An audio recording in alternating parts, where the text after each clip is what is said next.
Alright guys, how are we going? We're here today with Sid Acharya. We've got a bit of a chat with him. We're going to learn about him, about his music, about his composition style, and we're going to get to have a chat with him. How you going, Sid?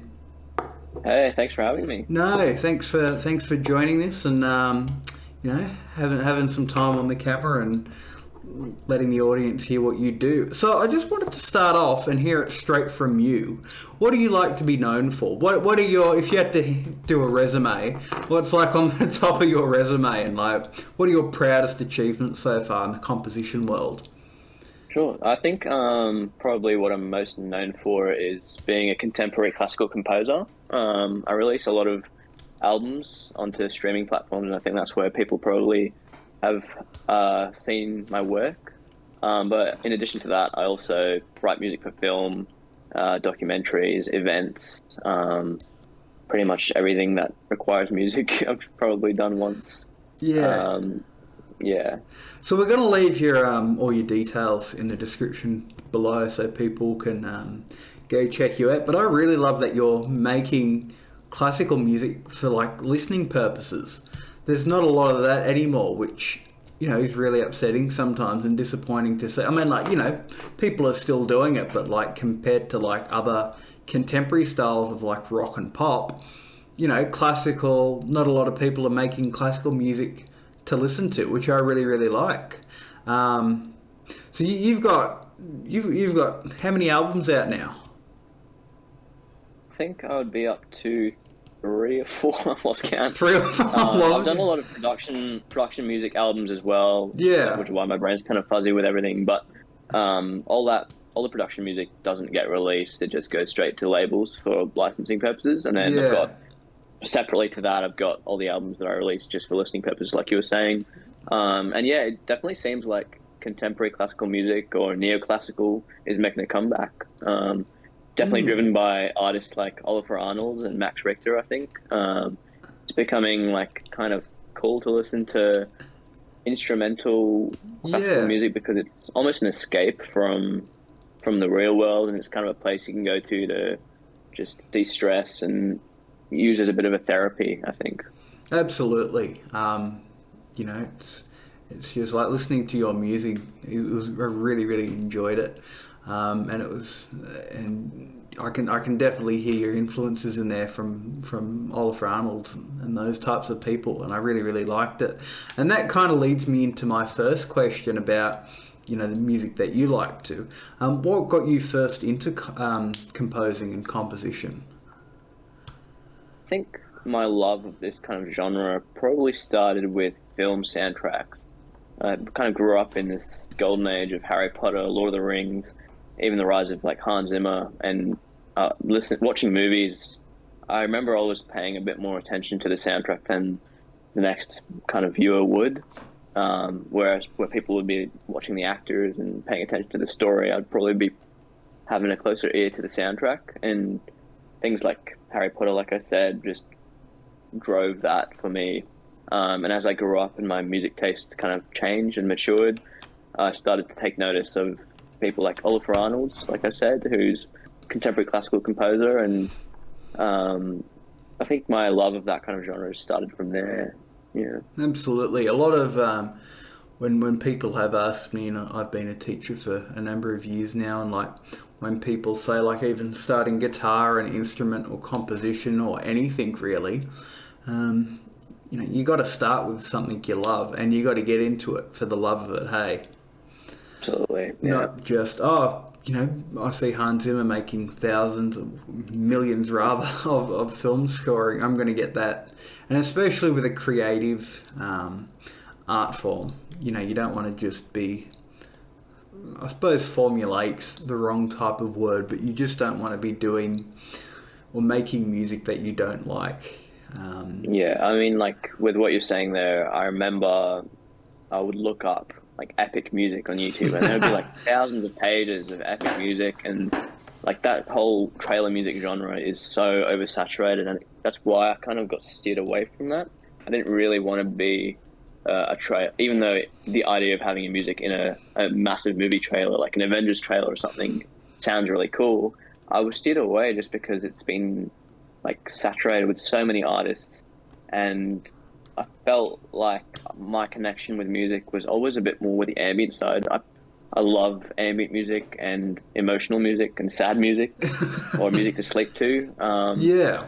I think that I wanted to follow what I love, like you were saying, instead of just doing what might have been the obvious and go down the epic route. Yeah, well, it sounds like your music and compositions coming out of a real point of passion and love for it, rather than, oh, okay, I've got to write 20 epic music tracks and just doing it. It sounds like the stuff that you're doing is really, really what you want to do, which is really good, because I always find and I'm sure you're the same and every other creative person, if it's something you want to do, then it's going to sound so much better, because you're going to enjoy the process and enjoy working with it, and focus on it more, and put that time into it, and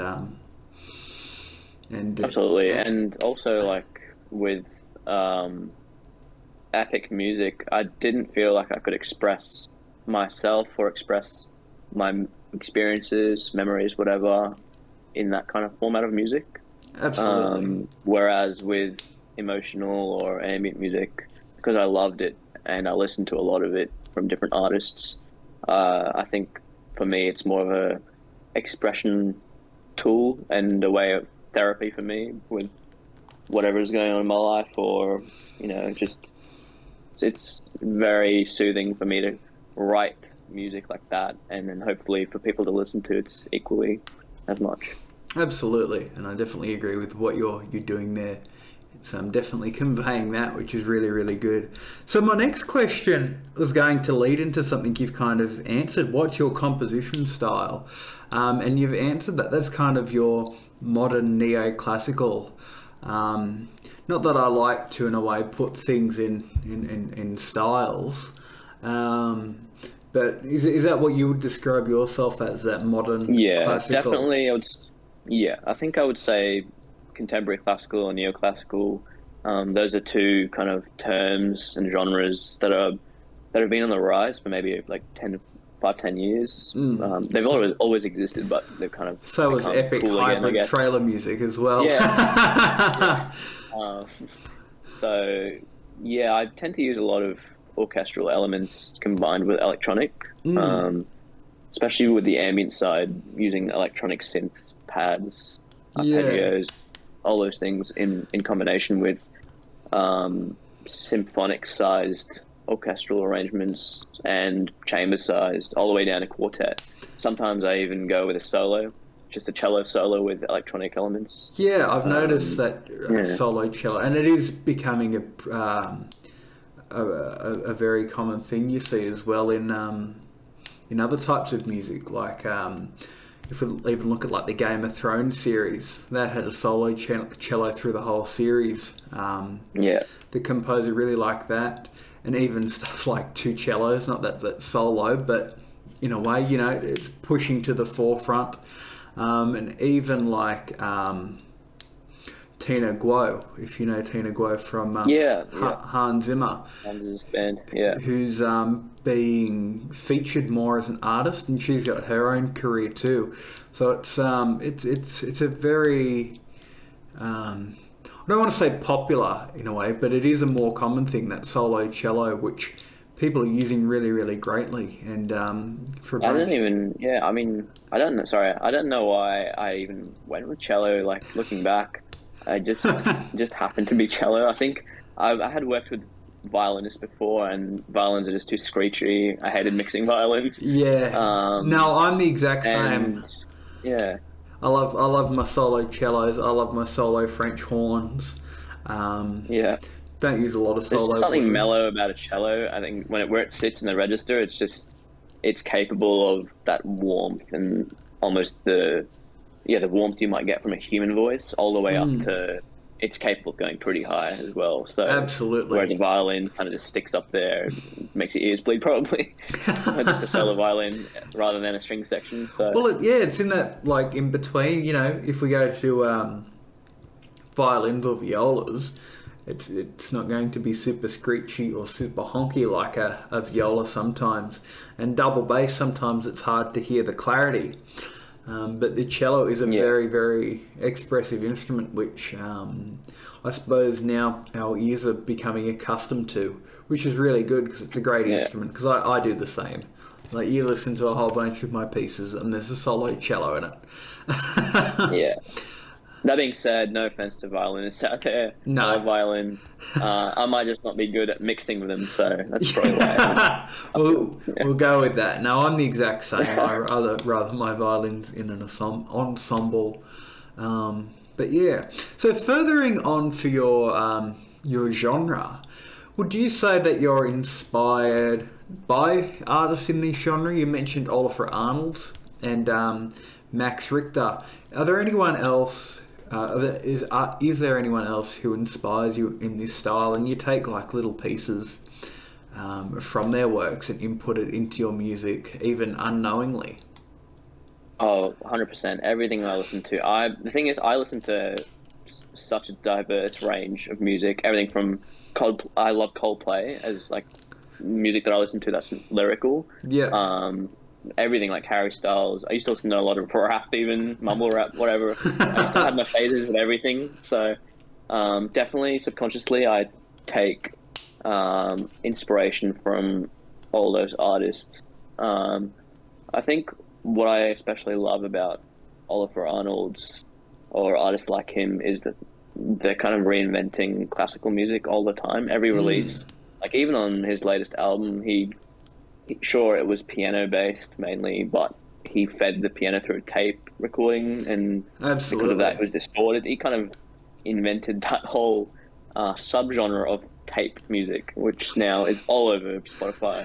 So even I'm probably guilty of some of that. So I do love seeing what he's doing on the forefront of music, but also, everything that I listen to. Hans Zimmer is a big inspiration, of course, with film music. I love James Horner as well. I loved how lyrical his music was, even though it just used mainly orchestral arrangements, everything. The thing I love about Oliver Arnold, and correct me if I'm wrong, I think he likes committing a lot of things because he uses some analog synths, and I'm sure he's got, his eyes up in VSTs that he can have whatever. He's probably got everything by Spitfire too.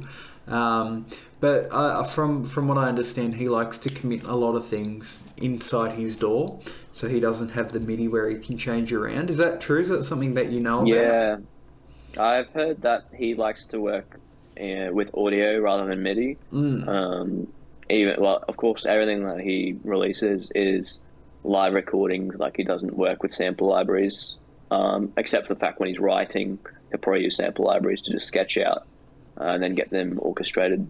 But yeah, it's true. I think different processes work for different people. I'm pretty MIDI based, but I try and get as much of my instrumentation as a live recording as possible to support musicians. And of course, you're going to get something magical with a performer of an instrument as opposed to sample libraries every time.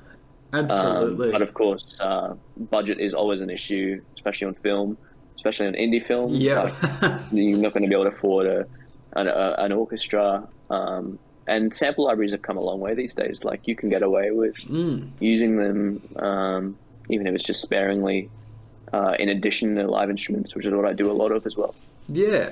So tell me a little bit more about your process then. So you mentioned lots of MIDI. So I'd imagine, 90% of composers now would have a MIDI setup, using a DAW. Because you just have to in this modern world, especially if you are doing lower budgets or doing it for yourself or library music or short films. But even away from MIDI and MIDI SketchUps, how do you start a composition? Where do you start from? Do you have a melody? And then how does it expand from a fully released piece of music? I think my process is pretty different between what I do for film and what I do for myself, like with my own albums. So for myself, like with my albums, my process is very improvisational. Almost everything I do is just me sitting at a keyboard like this one, just random ideas. I'll play something, record it. If it doesn't work, I'll just delete, go again. And then I'll just layer improvisation over improvisation and then work into different instruments and stuff. I think it all starts with a story or a mood that I'm trying to provoke with my music. Often with albums, they're very concept based. Like Stories from the Sky was about the feelings of looking up at the sky and just kind of getting lost in that this sheer scale and scope of the sky and losing all your problems just thinking about it. So I wanted to evoke that grandiosity, but also like the intimacy of just being by yourself, looking up. So yeah, like that.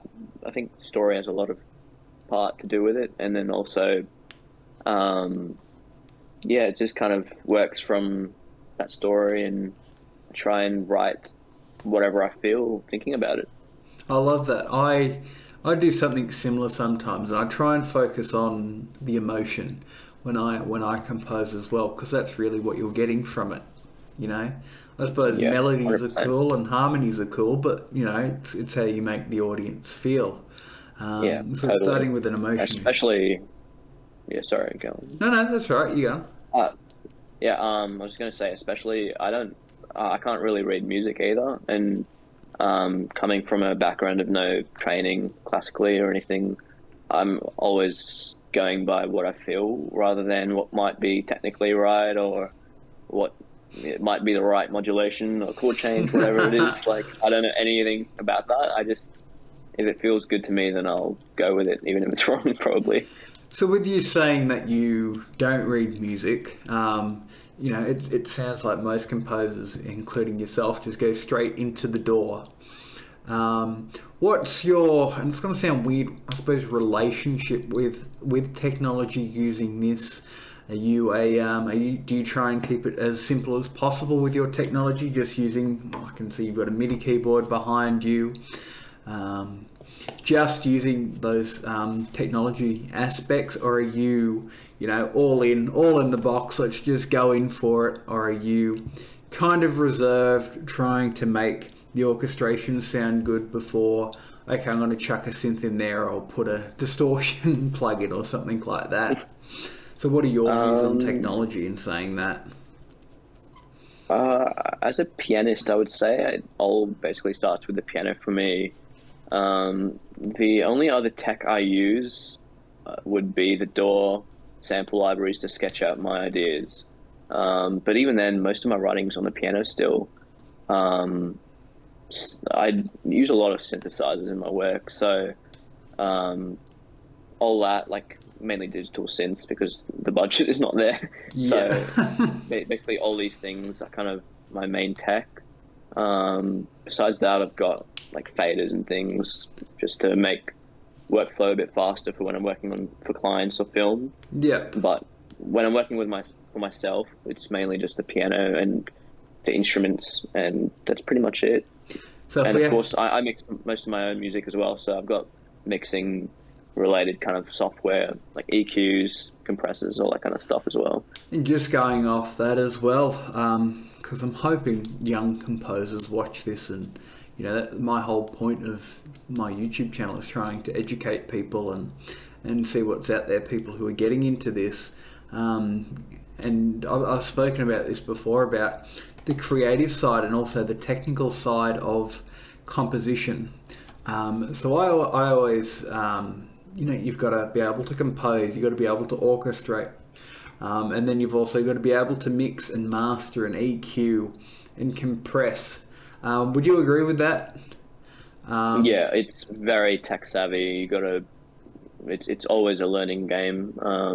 I'm lucky that I come from an IT background. Like I studied IT, so I'm capable to some degree with a computer, and because of that, and it's not even just producing music. It's also the back end, like the business side, whether it's album covers, photoshopping ability, promo, graphic design, knowing how to set up a website, whatever it is.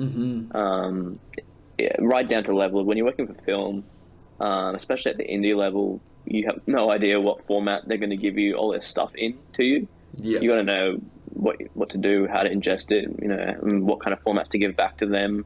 It might even go to a dub stage, mixing guys. You need to know what they require. Yeah.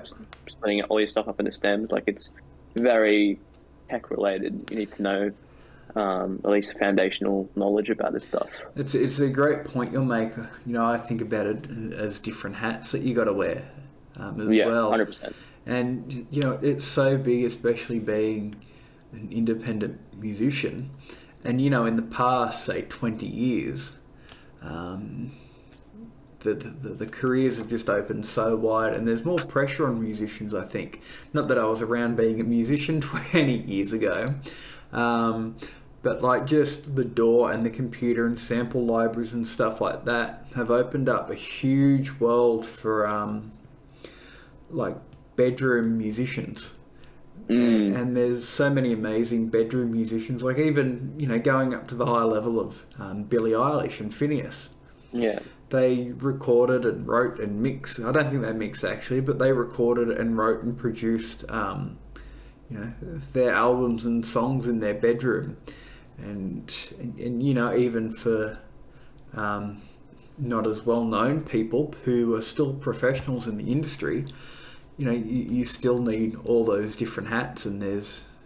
I could probably write a list maybe one day of all the hats. Actually, now that you mention bedroom musicians, I would define my genre as bedroom classical. I like the ring of that. I like that too. I pretty much, my studio, I've started it in a bedroom. Even like now, I have like a pretty good setup. Like I wouldn't say like I'm just working off like a small laptop or anything, but it's still that kind of notion of being on your own, wearing all these hats by yourself in your own room, kind of. I totally agree. You got to adapt and take on all these roles. It's very stressful, very tiring, but if you truly love to do it, you've got to do it yourself. There's no one's going to help you, even at the high level. People only help you if they are truly like pushed and they believe in you. So. I agree with you totally. So go learn everything. Well, we're going to take a quick break in a sec. I'm just going to throw you in the deep end here and get a bit technical. Favorite sample library that you use commonly, and favorite synth? If I have to put you on the spot. And then let's go piano sample for that too, seeing you are a piano player. Okay, so my favorite piano sample library? Yep. Ooh, there's so many. They're all like my little children. I'd probably say my favorite piano library, because it's so versatile, and it sounds amazing, is Keyscape by Spectrasonics. Okay. I've used a lot. I used to have different favorites. I even love Spitfire's free felt piano, their labs one. It's great. Yeah. I also like the Woodchester piano, just because I use that a lot in my latest album as well. And my favorite synthesizer, that's a hard one. I really like actually Oliver Arnold's Stratus one, but there's only so many times you can use it before it just sounds the same over and over again, and it just starts to sound like Oliver Arnold. So I use that a bit sparingly, but I love the sound. And even Zebra is a great one. Yeah, I've got Zebra. It's hard to use. I still don't know how to use it fully. And Omnisphere is great as well, because it's massive. There's so much in there. And then if we have to look at sample libraries, what would you pick from that? More orchestral based, if I'm talking about that. Yeah, I tend to use a lot of strings, I think. So I'd probably say Spitfire's chamber string library. I've tried so many. I think I prefer the detail that you get with a chamber string section when it comes down to sample libraries. Especially, I write with chords because I'm not really trained to write. Like, I can write violins, first, second, violas. Like, I can split it up if I wanted to, but as a pianist, I kind of write with chords. And when you do write with chords, you can get a layering effect of like, especially if you're using an ensemble patch, you get the entire section playing one note, and then because you're using a chord, you get the second note and the third note. So it's just kind of, you lose a lot of detail with symphony-sized string sections. So I really love the chamber string section because it has extra detail. So I'd probably say that one is up there for me. Absolutely. I use a lot of their niche kind of libraries as well, like their London Contemporary Orchestral library, I think it's called.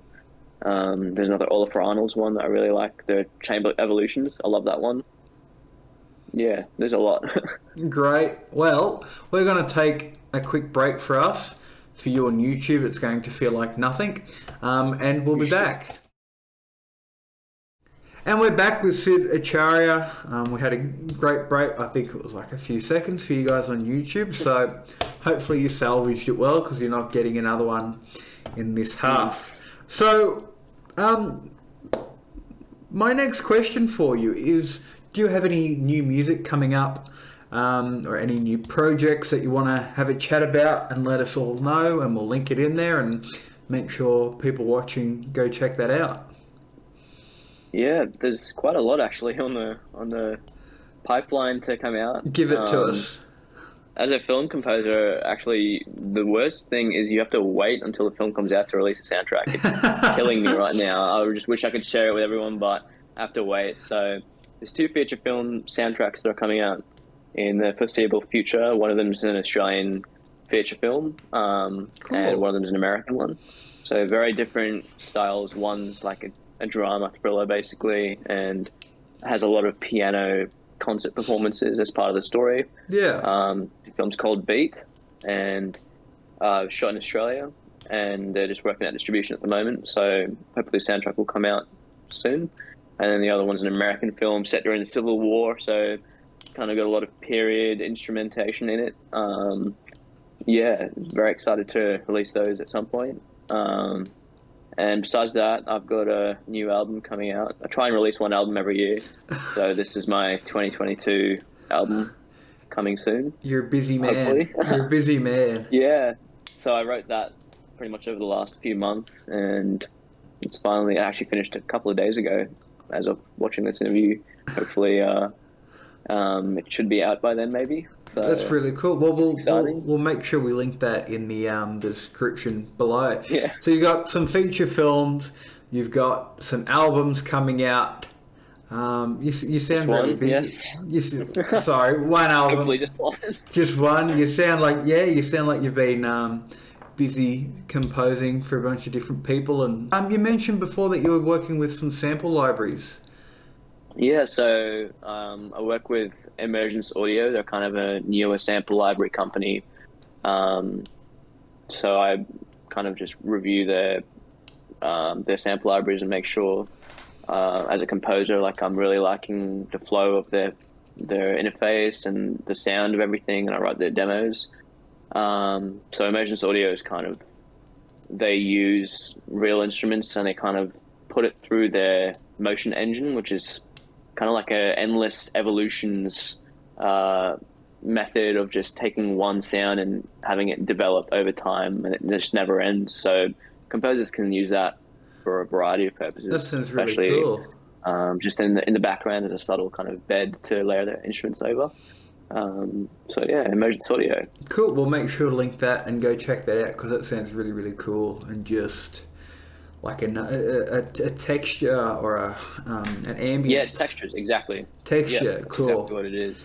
And they're very affordable as well, which is amazing to see. Like in a kind of monopoly-driven sample library world where everything's getting more and more expensive, it's nice to see that there's stuff available out there for composers starting out. That's great, because there's so many sample libraries out there now that are that do strings. Different size strings like studio or chamber or symphonic, and each of them had their own flavors. But it's really interesting to see what different people do with like different textures and sounds and almost, I'm not going to say synthesizing sounds because you said they're real instruments, but just giving like another really, really cool sound.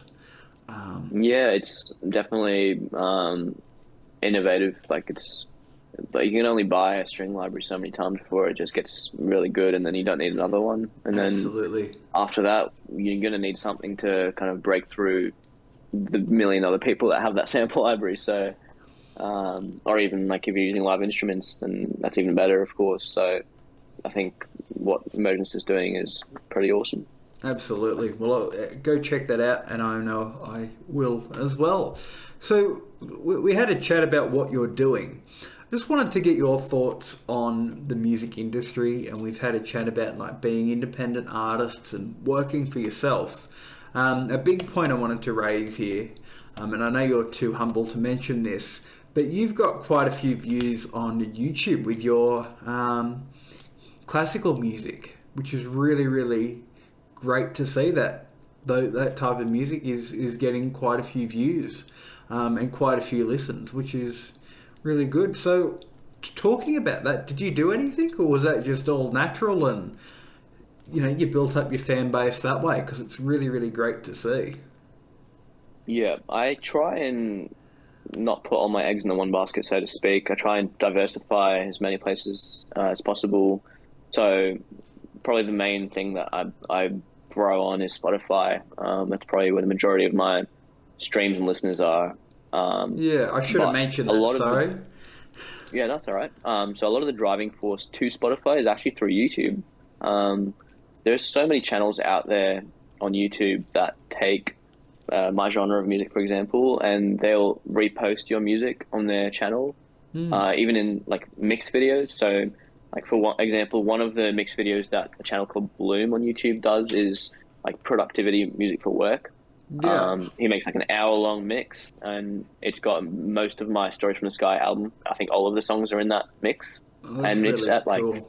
almost 6 million views now, I think, as of today. Oh, wow. So the number of people that have watched that video, then gone on to follow me on Spotify or Instagram and messaged me, whatever, bought my vinyls or CDs, is just insane. So never neglect YouTube. It doesn't work for every genre. So if you work like me and you work in neoclassical, then definitely try and find these kind of channels. There's a few of them, like Epic Music World sometimes does ambient music. They do a lot of epic music, as the title suggests. There's also a channel called My Soul Your Beats. They do emotional music.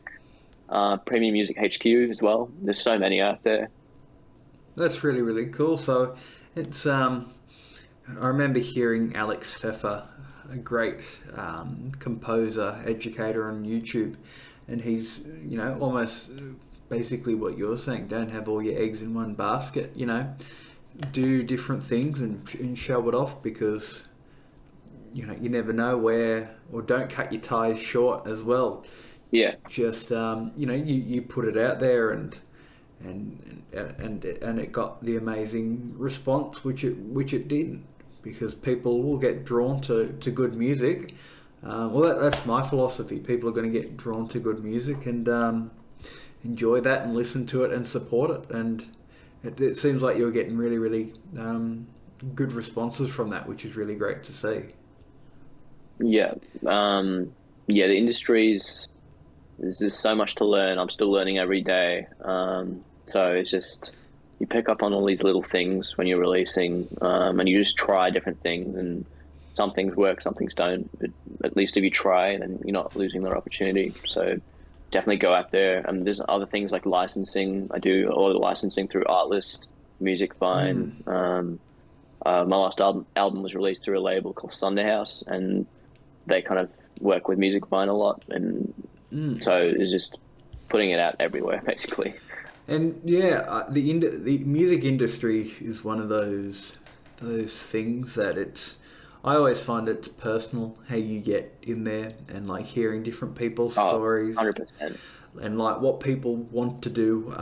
It's all different. I was reading, I can't remember what book, but it was saying, there's no secret or key or like major secret that lets you in, or otherwise, we'd all know how and we'd all be in. It's all just personal, and make sure you have great music and make sure you put it out there and let the world do its work. That's probably not the greatest thing to say, but nurture your music and show people what you can do. Even like from a personal standpoint, I remember looking at piano composers, like I'm talking about piano solo composers. I've seen people go from 0 monthly listeners as a piano solo composer to getting 1 or 2 songs on an editorial playlist on Spotify, and they've just shot up past anything I've ever done over the 3-4 years that I've been making music just with a piano solo. That would have surely like not taken as much time as making a orchestral full song.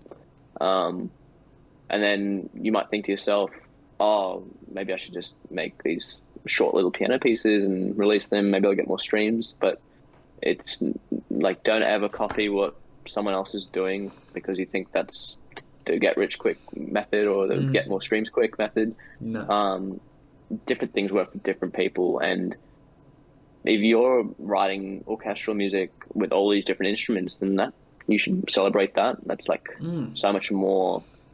Like people can be just piano solo composers, but to be piano solo composer or just a piano composer plus synthesized composer plus violin, strings, everything is so much more. So don't neglect that. Don't drop everything you're doing trying to follow someone else's path. I think is so important, like with what you were saying. Sounds like the message from, I suppose, this video or this talk is follow what you love, because if you love it, you're going to make it and nurture it, and just put it out there and don't think, oh, these guys are getting more views than me, let's do that, and then move away. Stick with it and nurture it and see how far it can take you. Yeah, it just takes time, I think. If you keep on improving on your music every release, I think that's what drives me. I'm trying to outdo the last one every time. It's like a chase for me. If you keep doing that and you're constantly releasing, don't give up and you keep going, eventually like people will find you, as long as you're doing everything on your end to promote your music and get it out there and you're taking every little detail seriously. Like I've even seen people, like so many composers like reach out to me, young composers, aspiring ones, like asking for advice, and I see where most people downfall is their attention to detail. Like they'll put in all these hours into their music and then they'll just make like an album cover on Microsoft Word or something. And I would just say to them, if you really want to like take that seriously, you've got to put in the love at every little stage of making your music, right down to like, just imagine if you were to make a vinyl like of your music and you wanted to hold that cover in your hands, what do you want it to look like? Don't just make it like some little text with some shitty font on there or something, Absolutely. Take it very seriously. Yeah. So if we have to address it a bit more formally, and we're covering from the creative composition side to the industry side to, I suppose, even like the mental side, what would your biggest pieces of advice be for new composers? Even from like, getting your music out there, starting with composition. What would you say to someone if they say message you on Instagram or Facebook and be like, hey, I want to do this? What would your first piece of advice be?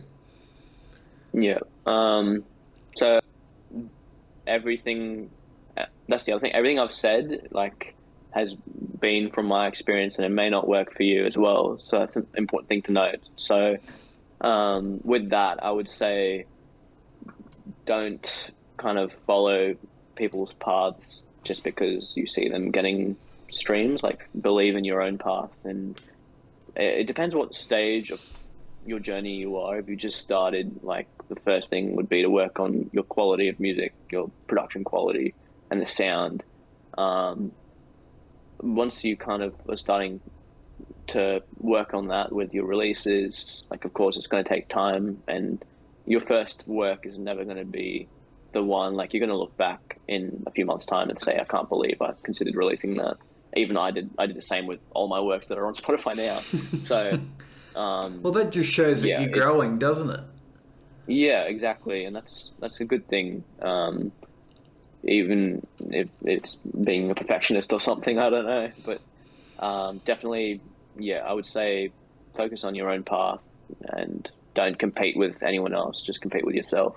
It's the most important thing. Absolutely. Well, we're almost at the end of our little chat here. So I've got a final question for you. And it's going to go into your personal thoughts, but what are your future goals and what would you like to achieve with your music? And Yeah, going from there, are you happy where you are, or do you want to change completely different field and become a doctor or something like that? Maybe I'll change genres. I'll be like a rock star or something. Go into mumble No, rap. I think my goal is always to keep improving with my releases and make the next one better. And with that, be able to share my music with more and more people. That's like a big part of it for me, I think. And also working on new films, new different types of films, different genres. I think when I started, my genre was very confined into classical. I wouldn't even say classical, maybe like hybrid orchestral or something. And since then, it's just been growing to contemporary classical, constantly throwing in new elements like lo-fi. Even in my last album, this new album, I would say is, I don't even know what it is. It's probably got more electronic elements in it. Neoclassical. We'll let the listeners judge that. Hey. Yeah. So yeah, it's just constantly growing, I think, and keep releasing. I won't want to stop releasing as long as I can keep going. Then I think that's my goal achieved. So I think the moral from this video is here is chase what you love and always strive to improve, which is it's something that I hope every other composer or musician or everyone else in any other creative field is desiring for, and who knows. And I would also say actually, I'd also say once you start getting like any amount of experience and young composers come up to you for advice, always be ready to help, because I've always found if you help people, you'll get help in return, and it's just supportive to the community. If you can help someone else, it's no competition. Like if someone does well, then that's not a competition for you. You might even get networking through that as well. Like it's always be ready to help people when they come up to you. So with that, if anyone watching has questions or they want help, I'm on a bunch of Discord servers. I'm on Instagram. Message me. I'm always happy to offer my experience. Maybe it'll help you, or maybe it'll be like different for you. I don't know, but at least it's worth trying. He's a nice guy. I can confirm that. Well, Sid, thanks for having a chat with me.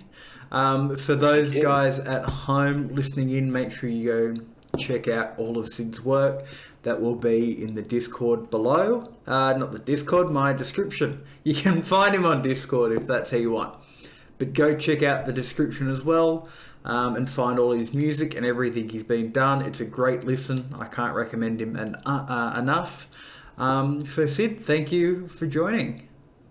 Thanks for having me. That was a great conversation, and nice to unpack all that kind of stuff that's been sitting in my head for a few years out loud. So it's all on the internet now. Rightio. Thanks guys for watching, and we'll talk later. See ya. See ya.